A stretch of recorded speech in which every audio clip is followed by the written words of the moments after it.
Hello, everyone. Welcome back to the Fantasy Football Predictive Analytics Podcast with Rhys T. Tiller and our good friend Nick Whalen. Nick, how are you? I'm doing great. Some good games yesterday. How are you guys? We're good.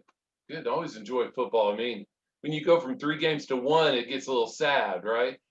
Oh, super sad. And that's the thing is, we almost didn't have a season, so any football is better than no football, and we're about to have no football. For 6 months. Because the first preseason games usually first week of August, Super Bowl's first week of Feb. Well, actually, up here in Wisconsin, that's where I'm at. That's where Jeff and Reese and family visited me. Um, we start our high school season, at least some high schools. We're doing a March and April Wow, high school season, which up here in Wisconsin, you never know what weather that's going to bring. And then, so we'll have, at least have some local football here. that's good. Still better than none. All right, I'll take it. Well, you guys both mentioned the games yesterday. What did you take away from those games, Nick?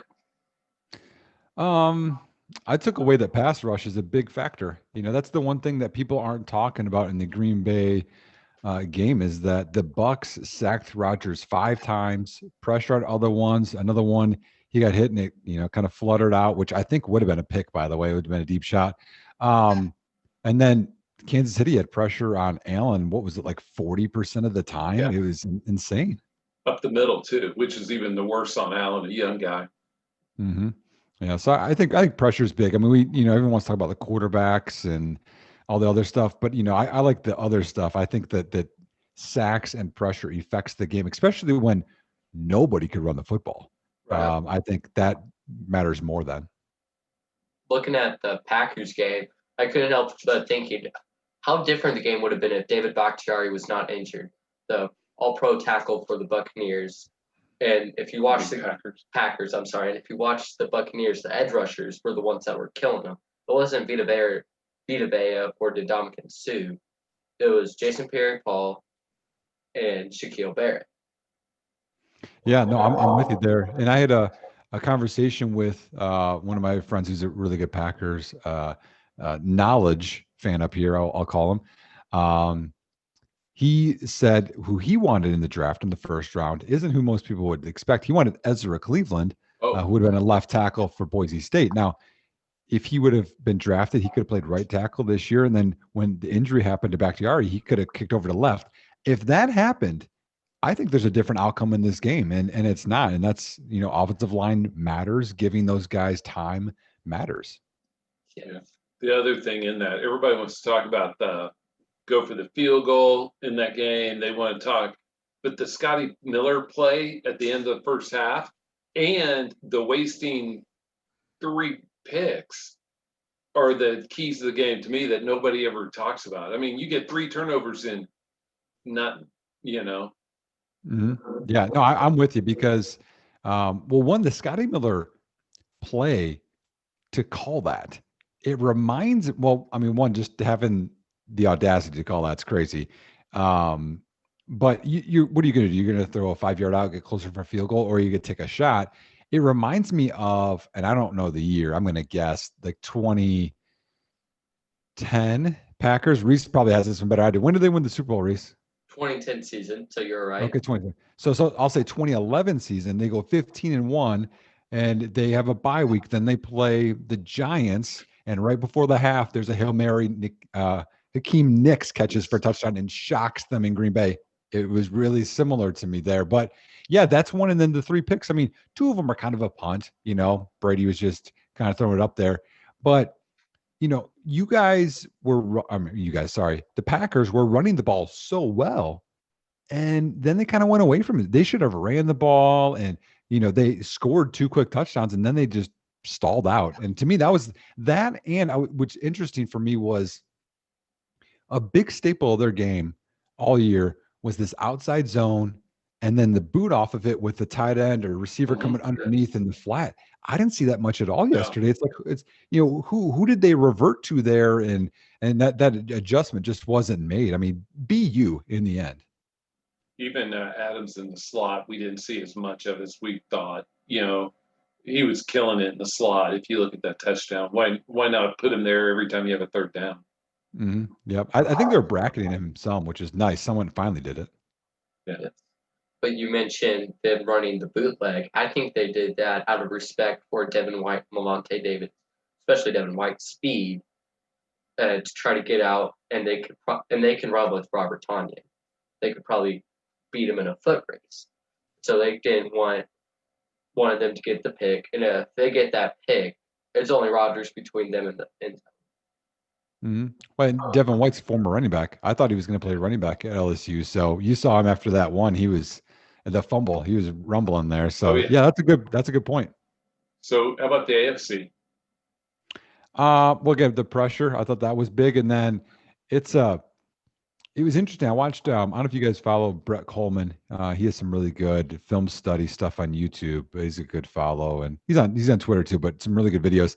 And he had one before the playoffs about how to kind of slow down Kansas City. They're not one for sustaining drives, and if you have two high safeties, they like taking their shots, and they like one high safety. When you get too high, the Jaguars, Denver, some teams have slowed them down by doing that, and no one's really slowed them down. To me, it's so unfair that this speed, and then when you play zone, how Mahomes is so accurate, he can pick them apart. And I thought it was a really good game plan. I mean, they really took it a little bit more out of Mahomes's timing and the offensive line. It was quicker passes. It was a good game plan, I thought, because he does have the turf toe. I thought it was let's not get him beat up anymore and get it to our playmakers in space.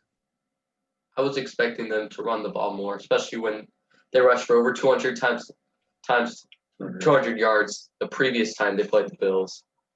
And then they have a injury to their quarterback. What better way to protect the quarterback than make sure he cannot get hit? Yeah, I was with you too. And I know Le'Veon Bell didn't play, and Clyde Edwards-Helaire was banged up a little bit, but I mean, Darrell Williams has looked pretty good lately. And yeah, I expected them to run it too, Rhys, and or run it more. And I think these little passes, again, that's that West Coast, theme, is like a short pass is basically a run, and that's kind of what they I guess evolved to or adjusted to. So Tampa Bay ran a lot on first down, which really kills all the analytics community, just goes bonkers. But they did to shorten the game, right? Mm-hmm. And they trusted Brady on third down. I mean, it is what it is. We can like it or not. Yep. If they did that against Green Bay, they're going to be doing it even more against Kansas City, right? Oh, way more. Yeah, way more.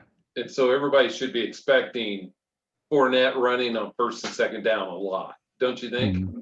Yeah, I'm with it. What's weird for me is how much they ran the ball and they just tried to run it right up the gut instead of trying to go to the outside a little bit, or maybe some stretch plays or outside zone.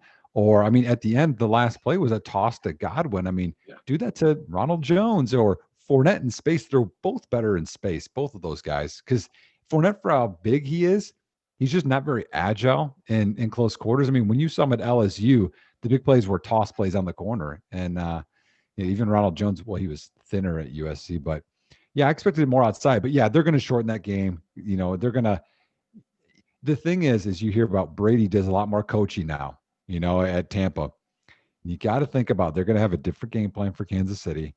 And to me, think about vintage Brady in a Super Bowl, dumping it off, using, all of his weapons, James White, et cetera. I think they're going to ball control. They didn't do it against Green Bay, but I think they're going to do it next, in 2 weeks. I think that would be very beneficial for the Patriots. But my question would be, who can be the Julian Edelman and the James White in the passing game? Because we haven't really seen that from Fournette and Ronald Jones, as they've both struggled with drops, and same thing with Evans and Godwin this postseason. Yeah, isn't that crazy? I mean, they've had so many drops. I mean, for a while there, I thought Mike Evans might be having money on the Green Bay winning the game, but I think he's – I mean, you would have thought he would have went to Gronk more too then, right? Like a trusted guy after the drops, but he didn't. So, yeah, I think there's still some adjusting for them. They got to get used to each other. But, yeah, he doesn't have his Edelman, but I tell you what, he's got way more talent there I mean, in one-on-one matchups. I mean, if he completed one more of those balls to Evans or Godwin, it would have been a different game, in my opinion. Yeah, and Brown will be back probably. Oh yeah, Brown too. Yeah. Tyler Johnson stepped up. Yeah. So we both touched on that. Both touched on the surprising lack of running game from both teams. Do you think that will continue into the Super Bowl, or will they flip a switch? Yeah, the most surprising thing to me was how well Green Bay ran on Tampa, because really it's just been that's been their thing where they're so good against the run that everyone throws. And I think it's because Tampa was too high a lot. And when you're too high, obviously it's less guys in the box than they wanted to run more. But man, like for the D linemen and those fast linebackers you were talking about, Rhys, I'm just surprised that they weren't more successful stopping anybody. Dillon, Jones, Jamal Williams. So I think Kansas City's seeing that. They might be tempted, but they're not as good as Green Bay. So my guess is they don't run as much, but kind of as Jeffrey, you were saying there, I think Tampa Bay shortens the game. They flip a switch because I know when they have been in bad situations this year, they've abandoned the run, but I think they're going to go back to it. I think Ronald Jones is going to get healthy in 2 weeks here. I think they're going to get healthy. I think they're going to run and do that play action instead of throwing and trying to get into this passing game with, Patrick Mahomes and throw 40, 50 times. I think you want to run the ball a bunch and control the clock. Oh, yeah. So we've kind of skirted around it, but which team do you think looked better yesterday? Oh, Kansas City. Easy. I mean, they played more of a complete game, in my opinion, than anybody did. Tampa was good for just over 2 quarters, and then it was what happened. But I mean, I guess their defense held Rodgers when they needed to. So, but I just didn't. The confidence is with Kansas City right now, so that's where all the money and the betting is going to go for sure. Oh, I do think Kansas City is going to win. Yeah. And this is another rematch, one of the actually few in Super Bowl history. And in the first one, the big storyline was Tyreek Hill going bonkers in basically the entire game, but especially in the first quarter, racking up over 200 yards. Now, I know it's very unlikely that he will do that, but if you're Todd Bowles, how do you plan on stopping Tyreek Hill from doing that again? Yeah, well, I think you don't play one high safety and try and blitz Mahomes. I think you go too high. You give your corner some help over the top, and then it doesn't matter if they get burned off the line. It's going to be at least some help back there.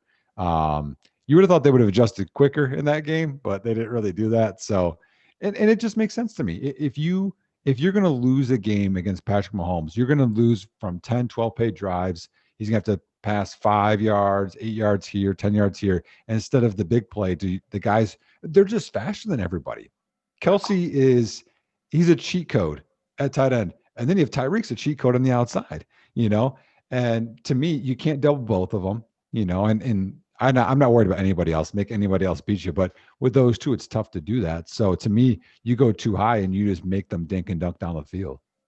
And Hardman's fast enough that if you put too many resources on the other side of the field, they'll run some kind of reverse or whatever, or quick screen, and Hardman can take advantage of the bad numbers. And they didn't have Sammy Watkins either. Right. Didn't matter. And he missed out on, I think it was like a $1.5 million bonus because he didn't play 50% of the snaps. So he must have been pretty hurt. But with Tyreek on the Chiefs game, when they stopped going to Tyreek Hill as much, they also let the Buccaneers start getting back into the game. So if I'm the Chiefs, I keep on giving the ball to Tyreek early and often because they were winning the game whenever he was always getting the ball. But whenever they stopped giving it to him, the Bucs started getting back in it. In the first matchup. Yes. Mm-hmm. Yeah. No, I'm with you. I mean, that's a feed your feed your stud there. And what's interesting about Tyreek Hill is, people know he's good. Devontae Adams' season really overshadowed how great of a year Tyreek Hill had. Like people don't talk about it enough. They're just like, Devontae Adams, he's so great at everything. Tyreek Hill was amazing, and it's kind of sad that we don't talk about it enough. I mean, they were right there. I mean, you probably have the stats, Rhys. What was the stats on the year? I actually do not have those You, yet. you don't know? I'm gonna look it up. Think about each team that made the semis, the conference finals. Each had stud wide receivers. If you think Tampa Bay's were the worst, Evans is the worst stud, or Godwin, because Diggs had a good year. Adams, Hill. Mhm. Yeah, Tyreek Hill, he had 15 touchdowns on the year. Now again, he had 12 or 1,276 yards, but 15 touchdowns. But we don't talk about that. That's rare to get that high. Especially for a non-red zone guy. Exactly. Yeah, a speed guy. It's like Deshaun Jackson getting that. You're like, wait, what? Yeah. Oh yeah. Was those 15 touchdowns just receiving, or did they include rushing touchdowns too? Oh yeah, that's only receiving. Yeah, so you probably had some rushing in there too. Yeah, rushing touchdowns, if I remember right. That means he scores more than one a game, which is a lot. Right. Yeah, and that's special, and it's, as you were saying, like you want to feed that special, and then you go with Kelsey, who was leading the NFL in receiving yards. I mean, that's like, it's insane, the weapons that they have, and it's fun to watch. I mean, if it wasn't for who was a D4 jumping off sides, we might be talking about a three-peat right here for Kansas City. Yes. How about Rashard Higgins losing the ball going over the end line or the goal line? Oh, that poor Cleveland. You know what I mean? Like, we have all of our teams we cheer for, but honestly, like Cleveland deserves a winner. Detroit deserves a winner. Those are the two teams. Like, I'm like, man, they deserve it at some point. Yeah. All I was getting at is Cleveland had a chance to beat KC. Mm-hmm. Chance. Yep. Chance.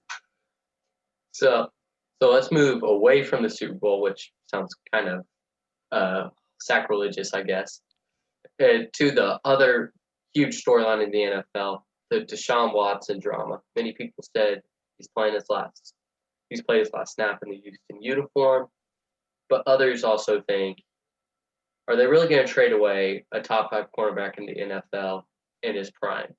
What are your thoughts, Nick? That's really tough, isn't it? I mean, your new coach coming in, and it's Bill O'Brien ruined that team, and they had a really good squad, and even JJ Watt was upset in news conferences. You could see.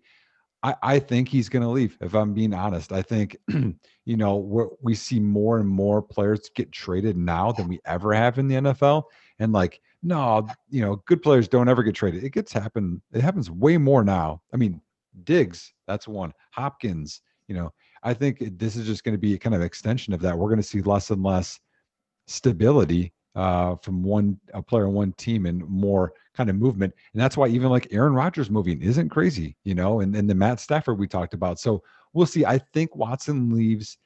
I think that the head coach doesn't want to have a bad locker room. I think it's just, hey, I'm going to start fresh. This is just what I'm going to have. And I don't think they can keep him in the AFC. I don't think you want to face that.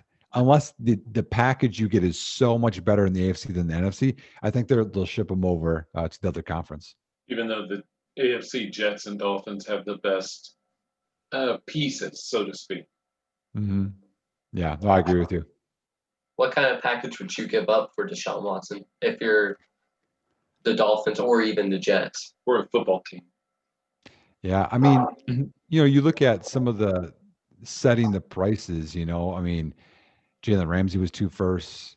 Khalil Mack was basically a first and a second. It was 2 firsts, but the Bears got an early second back. So I think honestly it's going to take 3 firsts, or at least 2 firsts and a really good player that's young and it's not a dump, because you want that quarterback, and that's so important. But the other part too is, if you're an NFL team and you want Watson, which most would, does it hinder? I don't know. Does it make you pause that someone that you're going to invest that much money in wants to leave his old team? That's something to think about, because this is going to be your leader. This is something that's really important. Do you want, is he a great teammate? Is he not? Like, what's going to happen moving forward? That's something that would give me pause. That's something that you just don't want from that position. You want the stability. You want the all that, and I understand why he's not happy, but it might be something that's like, but I think people will still make the move because people are so desperate for a franchise quarterback. Just because GMs and coaches don't have that long of career arches or arcs. Nope. But the other piece to it, you bring up a point, and I'm going to tie it to job interviews. When somebody's interviewing for a job, you want to make it look like you're running to something, not running away from something different. And I think that's the point you're alluding to is if somebody's hitting the eject button, how does that look? Mm-hmm. Well, Jay Cutler, right? Jay Cutler, Denver kind of wanted to get rid of him.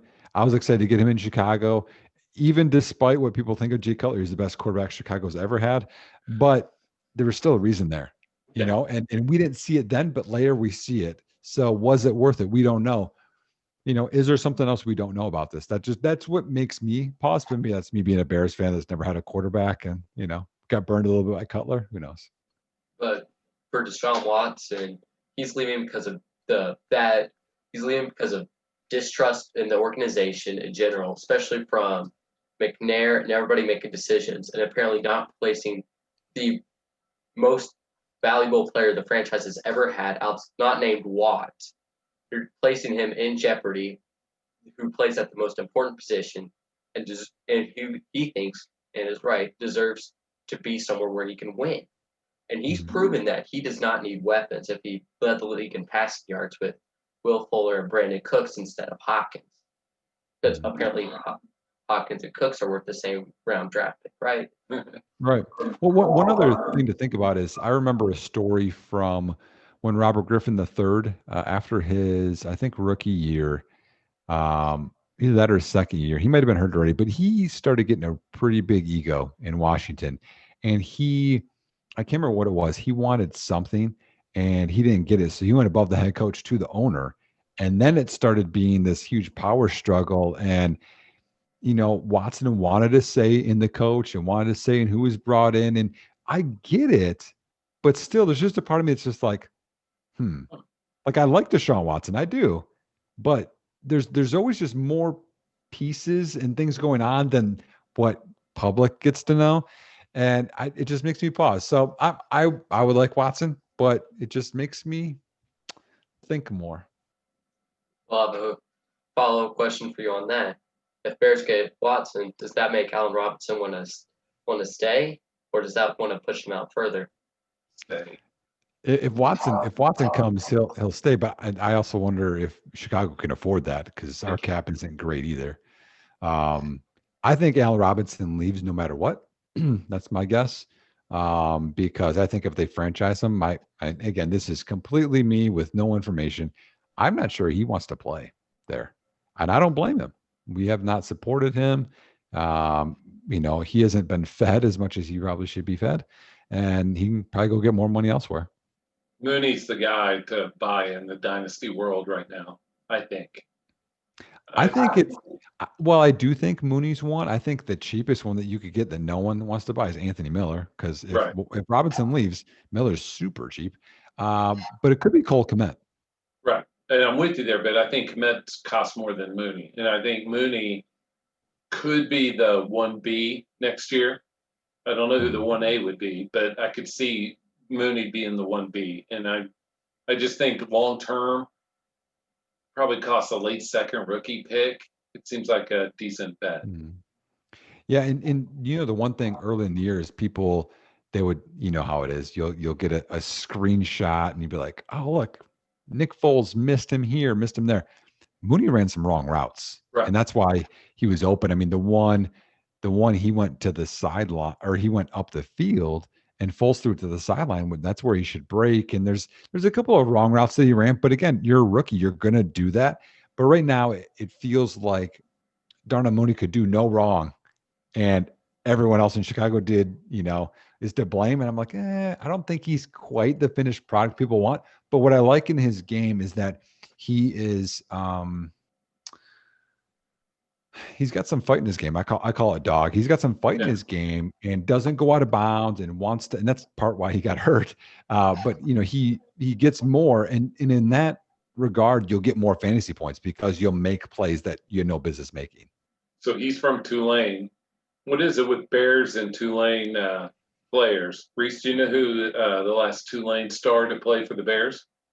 Brandon Marshall, Running back. not Walter Payton. He went to No. Jackson. More recent.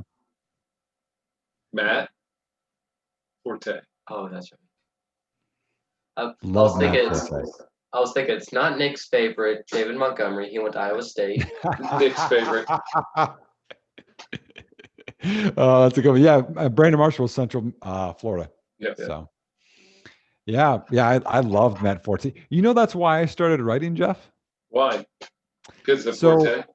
Yeah, I was in my first dynasty rookie draft, and that year that was the running back year, And I was young then, and I'd scouting and trying to figure it out, and I had the 4th and 5th rookie pick, and so not Devi, and so it went like McFadden, Jonathan Stewart, Mendenhall, like probably what you guess, and then this draft was before the NFL draft.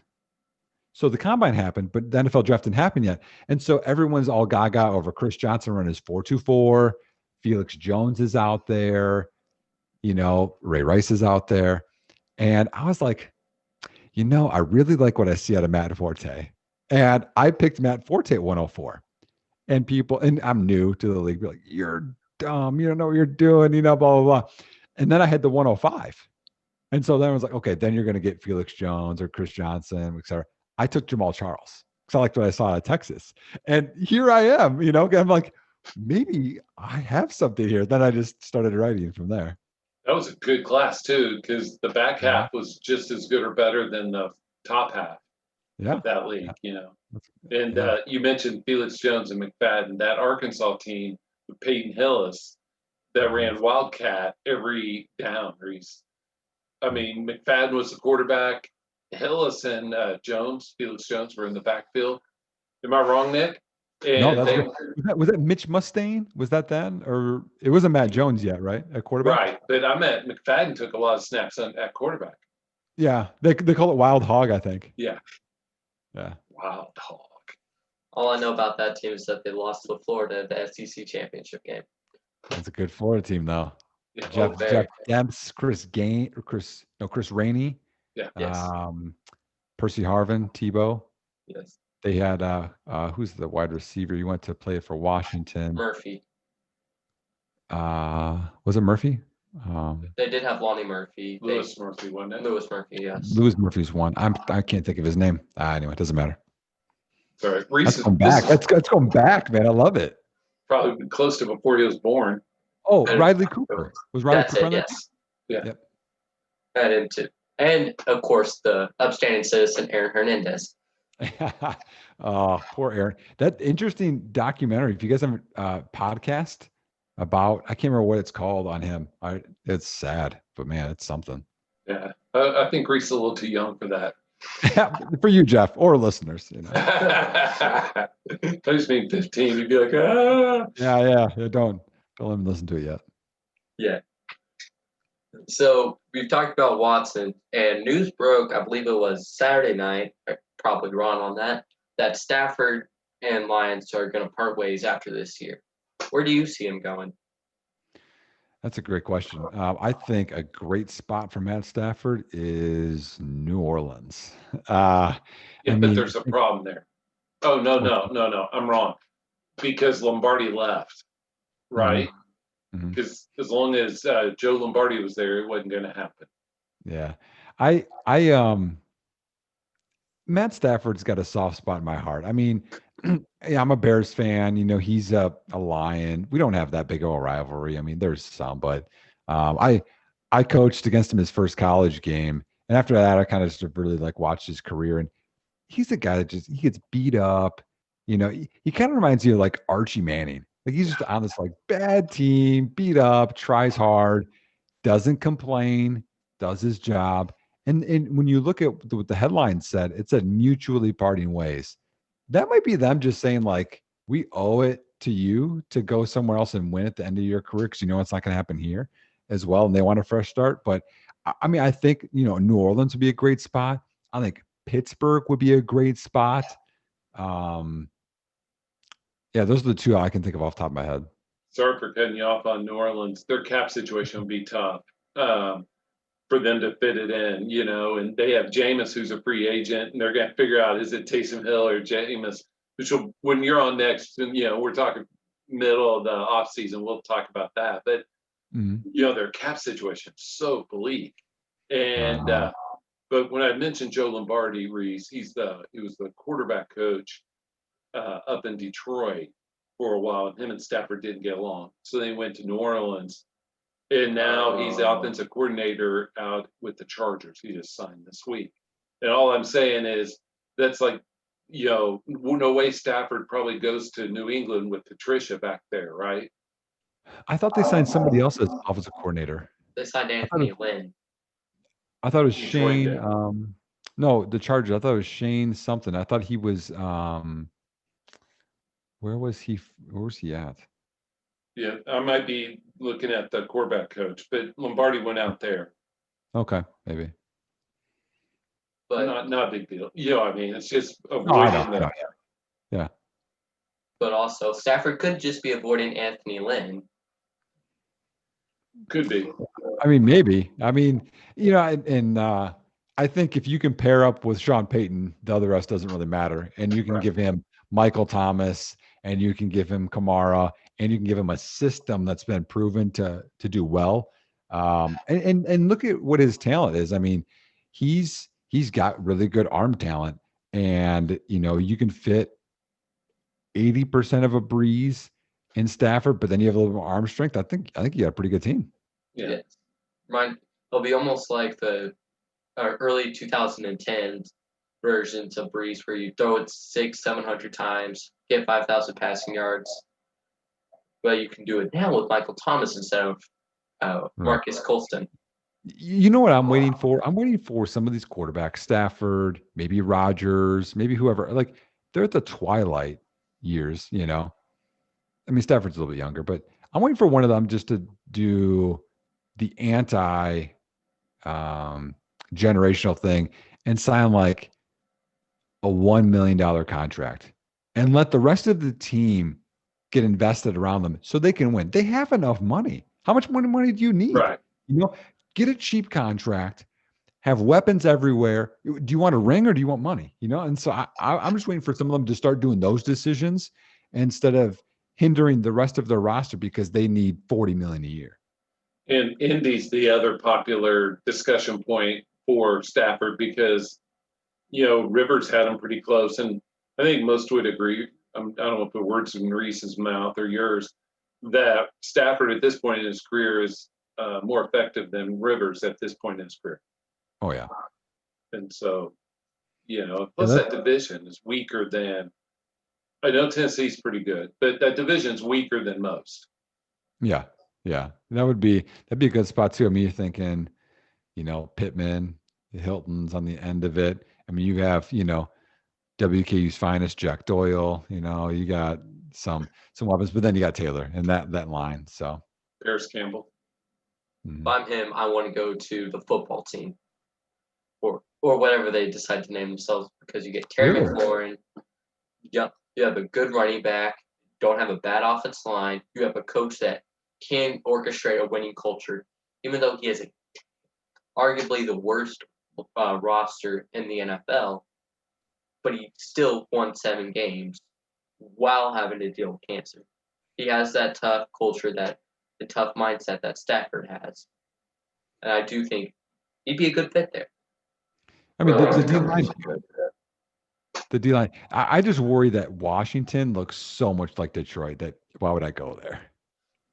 Yeah, just the bully. And Carolina is an interesting destination point for those guys. Only, you can say you love Teddy until you see the next prettiest thing coming down the line, right? I mean, we can all say, I love ice cream, and then cake comes and you're like, do I like ice cream better than cake? You know, Yeah. and I've just never been a Teddy guy. Teddy is Alex Smith. He's one of those kinds of guys. He's not going to be a difference maker. That's why I've always been shocked, even in Louisville, Minnesota, when he's a free agent. There's a couple of games with New Orleans, Carolina. People love him because I think of this like bias, but then when you watch the numbers and watch him play, it's like he's just a guy. Is he that much different than in a talent? Now again, he's more conservative than Jameis. Not really. It's Cousins. just yeah.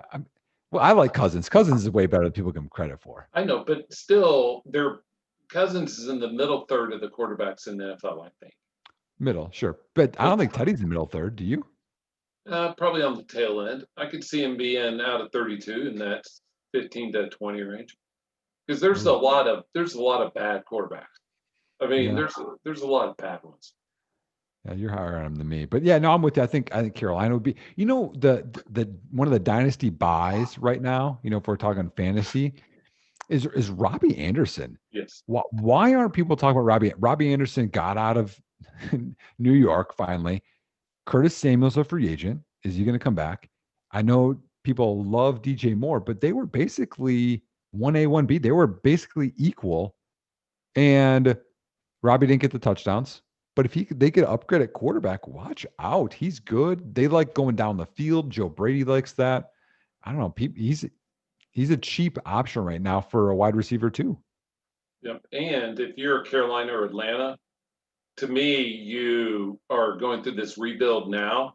So the two older teams, the Saints and the Buccaneers, when they're coming down, because you can start ascending. And so, for Atlanta to stay pat and go all in, for the old way seems foolish. But I think Carolina could be poised with a few shrewd moves here to be the top of the division for a few years once Brady's gone and all that stuff. Yeah, I'm with you. And that's why I wanted Chicago to do that. Why is Chicago not getting rid of head coach, GM, redoing the whole thing? Because Packers have, I would say, 1 to 2 more years here on top, and then they're probably gone. And then you'd be back into rebuild. They should do what Detroit's doing. Yes. Definitely agree. And we were talking about the Packers just now, and he made some comments yesterday that Rodgers did, and that sparked quite a controversy about is he staying with the franchise. And as you mentioned, the public doesn't know near as much as the media portrays us to. What do you think his comments made, Nick? I tell you what, I made a lot of comments yesterday, Rhys, but they weren't public or you weren't around me. I was pretty pumped about that game, being a Bears fan in Wisconsin. I think he's frustrated. I think he deserves to be frustrated. Look at what they did. I made a Twitter poll, and I haven't checked the results earlier today, but what's the worst move? Kicking the field goal down 8 with 2:05 left from the 8-yard line, or drafting a quarterback in round 1 when you have Rodgers? Like, they're both really questionable moves that don't make sense. It's like what you're talking about, Jeff. It's like if Atlanta spends a lot of money in free agency trying to make a move right now, and then they draft a quarterback. And you're like, well, hold on. Like, you should go all one way or all another way. Like, you're going to be in this medium that just doesn't make sense. I think that Rodgers, you cannot move on from him after this year, but I think 2021 is his last year in Green Bay. If he was, demanded a trade and traded this offseason, I wouldn't be surprised. But I think it's 2021 and then he's done. But they're going to be a different team next year. Yep. The cap situation for them isn't good. They paid Bakhtiari, Clark, and Rodgers a lot of money. Devontae Adams, they're probably going to extend him to free up some cap room. Jair Alexander is going to be a free agent after 2021, so they're probably going to extend him early. Corey Linsley, one of the best centers in the league, he's likely gone. Aaron Jones is gone for sure. They have to give a high tender to Robert Tonyan. Kevin King is gone. They're probably going to have to cut Amos, maybe Preston Smith. I mean, they're going to lose 6 starters at least, if not more. And you don't have a first-round pick that you can replace in there. That's what's the weird part with this. Right. How many I saw this and it was just crazy. How many of their rookies saw meaningful snaps this playoffs. Yeah, I saw that too. It was two. So one linebacker had 20 snaps, and then Dylan had some. But that's really bad in terms of supporting your already NFC Championship, contending team from the year before. It's just bad support. Right. First rounder on Love, even the third rounder on Josiah DeGara, or however you pronounce it. I mean, do they really need another tight end or H-back with that Well, third I think rounder? yeah, if it's the scheme, I understand it. But then they traded the fourth to move up to get Love. Yeah. I looked. They could have gotten. You could say T. Higgins. My buddy said Ezra Cleveland, whatever, and they could have got Jeremy Chin in the second round. I mean that'd be a great pick in the second. Now again, we didn't know what he's going to be, but he's really good. I would say defensive rookie of the year probably. Add him to that team, you're looking pretty good. Instead, they got some backups. But you look at what even first rounders are worth. Look at the Rams whenever they were ascending up. I was shocked when I thought about this. First rounders 2014 through 18. You get Aaron Donald, Todd Gurley, Jared Goff for two of those, and then Brandon Cooks, and you're at the Super Bowl. But the Packers spend all theirs on Jordan Love and whoever else they go and draft in. I feel sorry for the fan base a little bit. I know you don't because you're a Bears fan, but not at all. Zero tears cried over here, Rhys. Yeah, no, I'm with you. I think in the end, they took Rashawn Gary recently, who's come on a little bit, but even that pick, I think Green Bay has tried to be the smartest person in the room instead of doing the smart move, like go for it on fourth down from the 8, not take Jordan Love, pick Patrick Queen or T. Higgins, like make the smart moves instead of trying to be too cute. And this is where they're at. If you walk away from 30 years of Hall of Fame quarterbacks with just 2 Super Bowls, that's on them. Right. Are you a fan or not of Dylan for next year? He's impressed me. Yeah, I'm a fan. Honestly, I did not like his film out of Boston College. I wasn't a hater, but I wasn't promoting him. But he's impressed me with how he's run. I mean, people see that one run where he had that DB on his back. That DB weighs 180 pounds. Like right. He should do that. But I think his feet have been better. I think his zone running patience has impressed me. I like that. So I would buy, because Jamal Williams is a free agent as well. Jamal Williams is a guy, I know what he is, and I know he's not going to win me a fantasy title. Nope. Dylan has a chance to, just like Aaron Jones in 2019 carried a lot of us fantasy players to titles. Mm-hmm. Yeah, he had some huge blow-up games too. For me, my problem with A.J. Dillon is that I think he's going to get overblown by the fact that there's no competition there, and he's going to be the sexy new pick versus a J.K. Dobbins, who's in a run-first offense with only competition being a quarterback that they're probably going to extend this offseason, so they're going to hold off on running him some. So let me repackage what Rhys just said. Take last year's rookie running backs, put them in order for the top 6 or 7. Man, that's a really dangerous question. Taylor's got to be 1 for me. I really want to know what Urban Meyer's going to do. I really want to know, because I think James Robinson played better than the respect he's even getting, right. But he's still not the athlete that a lot of these guys are. I think I would still go Taylor and Swift. Man, that's tough. I think I would go. I know you have Akers. There's Akers. There's Robinson. There's Dobbins. It's a tough group right there. Let me tell you the downfall with some of these that I struggle with. Like Dobbins, what I struggle with is his pass catching. Is he ever going to get even 35 receptions in a year? Right. Much less 50, 60, which you need 50, 60 to be a high-end RB1. And so I struggle with that. I like Gus Edwards there too a lot. Gus is what put Mark Ingram on the bench. I think I would go Dobbins next. And then I think I would go, Robinson, Gibson, Akers is probably what I go. Dylan at the end of those, or Yeah, he'd be at the end. Yeah. CEH? I know, and that's the thing is CEH. I didn't see what I saw at LSU. Was he hurt all year? I saw a different back, and that's scary to me.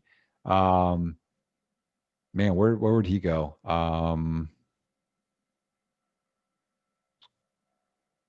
Maybe behind Robinson. I mean, but they're all so tight. That's the thing. I mean, I think I would have Taylor in his own tier. I might have Swift in his own tier, and then another 5 guys that are almost equal. So I mean, we could, it's a horse apiece, really. Right. It's like ice cream flavors. Pick your choice. I mean, and here's the other thing too is I know I know I'm like this resident hater of players is what people will call me, but like, I had Cam Akers as my RB 5 or 6. Is that outlandish? But with Gibson, so he developed quicker than I thought, but he also had 2 great games against a really bad Cowboys defense. And how much do you weigh great games against bad defenses when the rest of your games were just, and he had I would say an outlier rushing touchdown percentage that he's not going to repeat. So, I think we have to see kind of what happens there. Akers looked better, way better in the second half of the year than the first half of the year. Way better patience with zone running. We'll have to see how that pie split up too.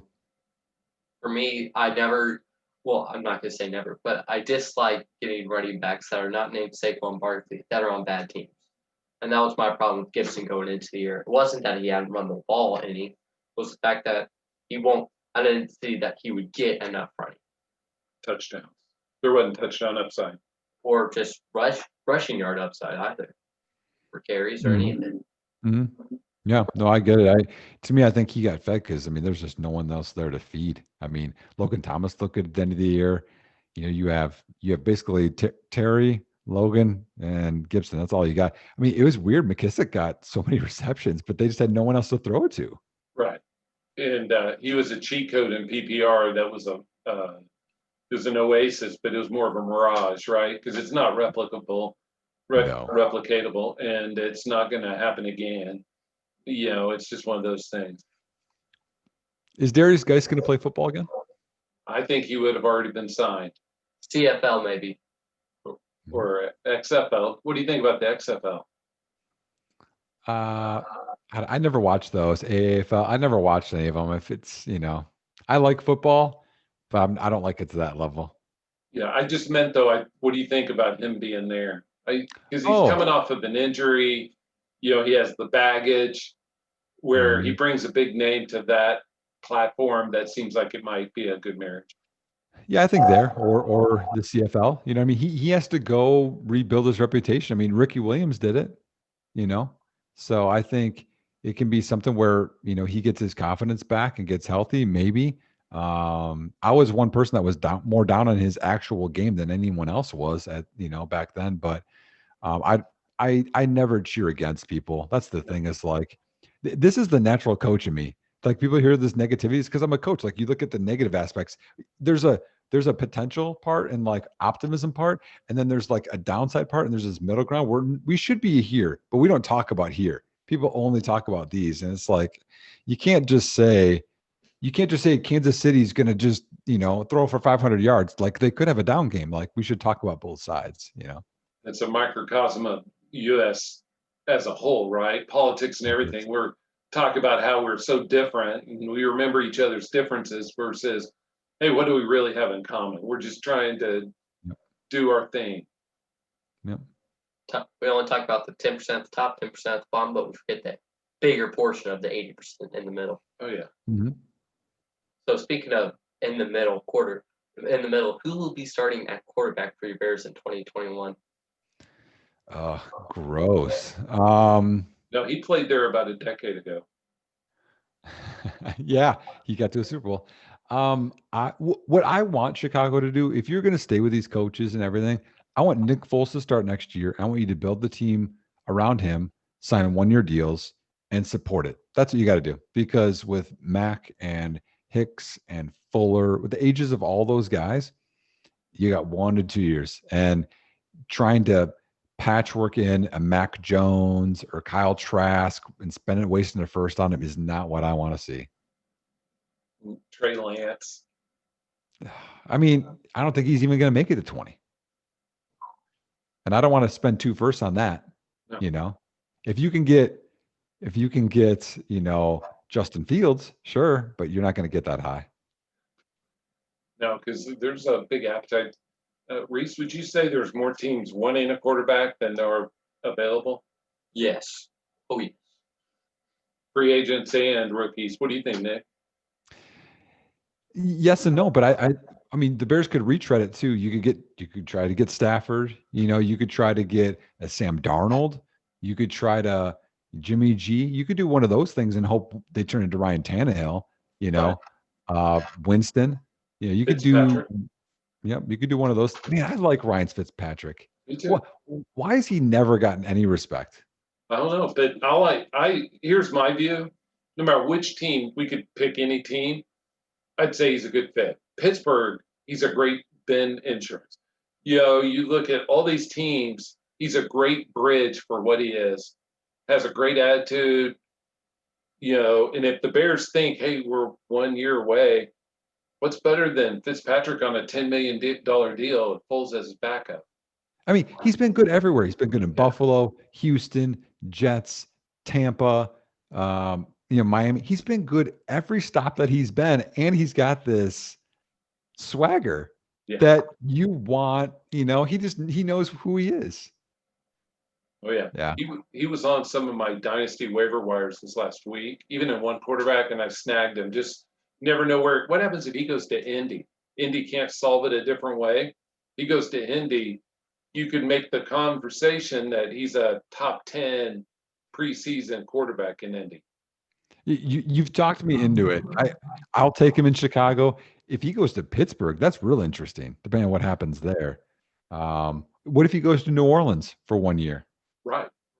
He's better than Taysom Hill. Yep. Or Rhys was making the case for Washington football team. He makes the football team look doable. Mm-hmm. And, he is what he is. He's a 1-2 year stopgap, but he allows you to take the long view of the young path instead of reaching. And that's, I think, what you were trying to say is all these teams reach and they don't address the quarterback situation with the youth. It ends up being like a Jordan Love situation. Here's what I would love a team to do. This is my dream, and I've talked about this for such a long time, Jeff, and I think you're going to love this. I want an NFL team to treat the quarterback position like they treat the running back position. I want you to draft a quarterback in the top, a little bit different, in the top 2 rounds every 2 years. You constantly have 2 quarterbacks that are top 2 rounds on your roster at all times. Then when they become a free agent, if they're not a franchise guy, and when I say franchise guy, you're top 5 to 8 quarterback in the NFL. You're not top 20 with everyone says franchise. We say elite. We say, go. Like people overuse these phrases. Franchise is franchise, Rodgers, Mahomes. If they're not that guy, you let them go. You don't overpay them because you can get another guy. Look at what Taylor Heineke did. Now, again, you're not going to get that every week, but if you can get that or a Dalton or whatever for so cheap, the team around them could be so good because you have so much money invested in all these other parts that you constantly rotate that. So don't try to build, think of Moneyball. Don't try and build like the Yankees and try and get Patrick Mahomes because there's one Patrick Mahomes, but everyone pays so much money for this left tackle and this great receiver and build the rest of the team without paying 40, 50 million a year. Unless he's awesome. But then you won. But until then, don't pay Mike Glennon $18 million. Don't, what I mean? Like, what are we doing? Right. Plus you have on that path, you have 2 rookies, 2 quarterbacks on their rookie deal, which, like Dak on his rookie deal is costing the Cowboys $500,000 a year or something like that, Yeah. Well, I mean, you look at the teams that did well that way. The 49ers made it because Kaepernick was on his rookie deal. Seattle did. You just mentioned it. I mean, there's a lot of teams that even the Ravens, right? The Ravens could build a team around Lamar because they didn't have to pay him yet.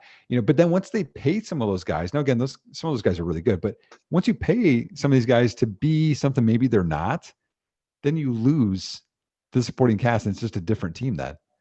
I mean, it is a deal where there's the displacement theory. You have a glass of ice water and there's ice in there, and every cube of ice that you put in there means more water spills out the top. And so they are mutually exclusive. You're not going to, that's what the Packers are going to end up with. You can't have the top player at the position in 10 positions. Mm-hmm. Mm-hmm. But it's kind of like Big Ben though. Like Big Ben early on was a manager, and you could do it that way, and then later he became the man. But then if he didn't, that whole team would have crumbled. You know what I mean? So similar that way. Sorry, Rhys. I think I stopped you there. oh, it's fine. But the problem with the theory that you have, at least the one I see, is the two teams that have done it recently are the Cowboys, who they did that. But the displacement theory is there's no other reason for you to pay anybody, so pay the rest of the players. Pay Ezekiel Elliott, pay Jalen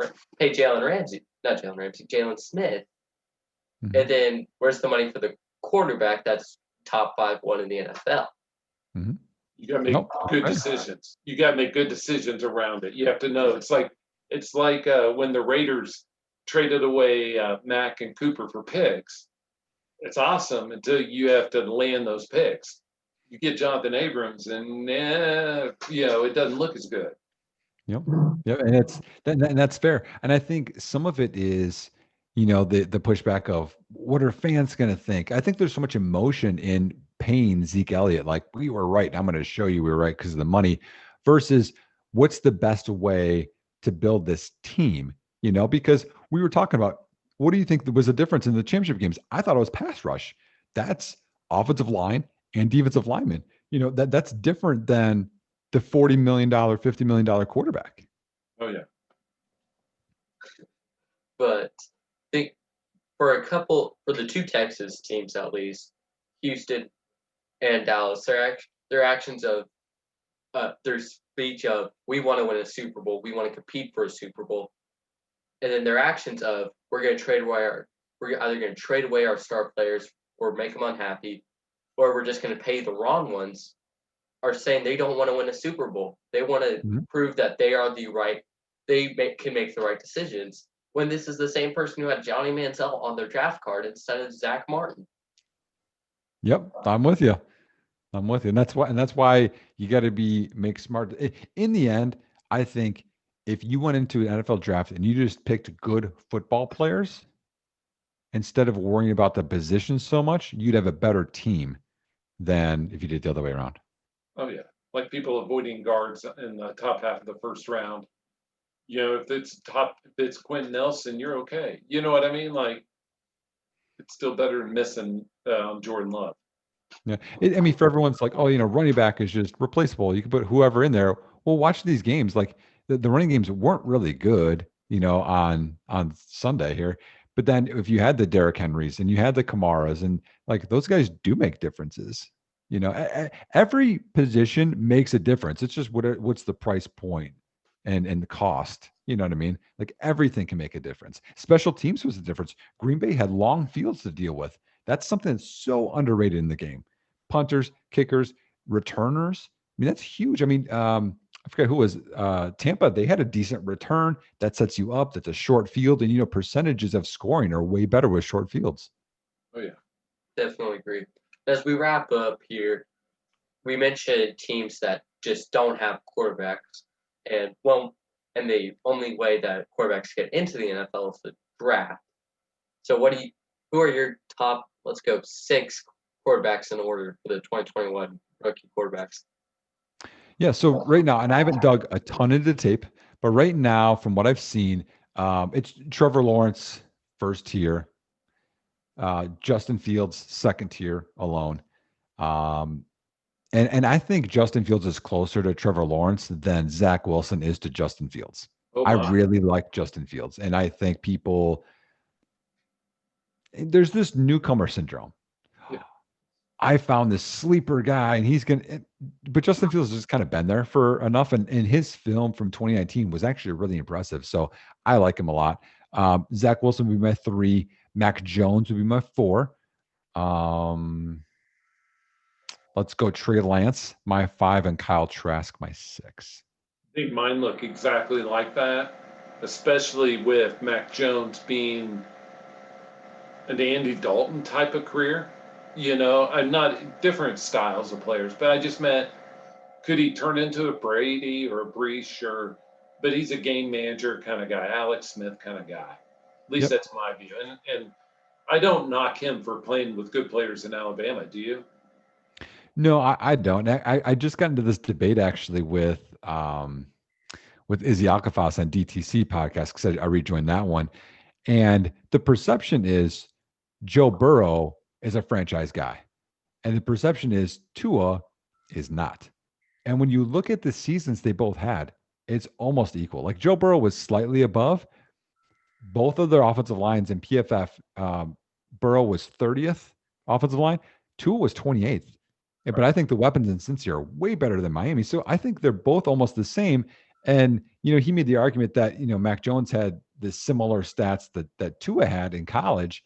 And for me, Tua did it for 2 years in college. People forget that. He had 2 great years in college, not counting coming back and winning a national championship as a freshman.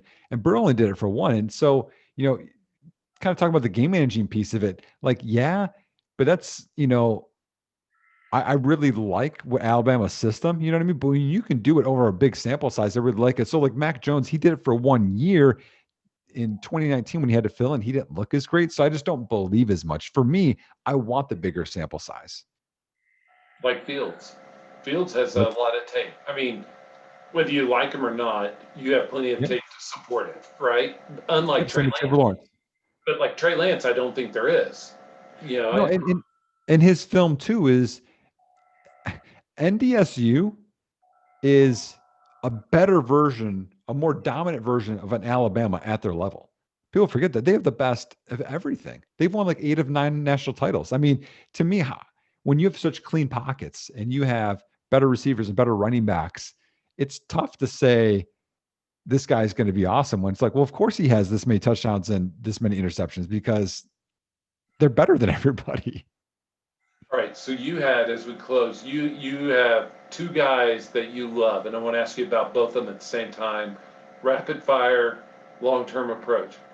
Josh Allen, you're still thinking sky's the limit, right? Yes. Yeah. Huge Josh Allen fan. So the other one, Rhys, you may not know that Nick's a fanboy of Corey Davis. Where's Corey playing next year? Where's Corey playing next year?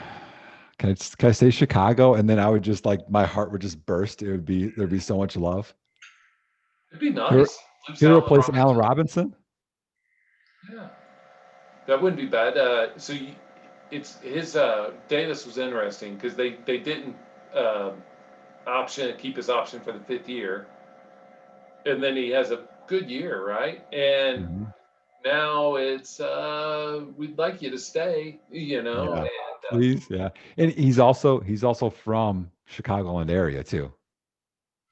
So maybe he'll come home. I was thinking Detroit because he played college in Michigan. I believe it was at Western Michigan, if I remember right. Yep, good memory. Yep. And so I was thinking him because they're probably losing Galladay, and what better way to help a new quarterback than to have a decent weapon? I mean, a great spot for him would be Miami. Miami is desperate for weapons. You got Tua, you're going to get fed, and that's one spot that makes sense. Or the Jets, somewhere like there. Oh yeah, Nick, thank you for joining us. We'll have you on in very soon. Just I can't believe Super Bowl's in a week and a half now.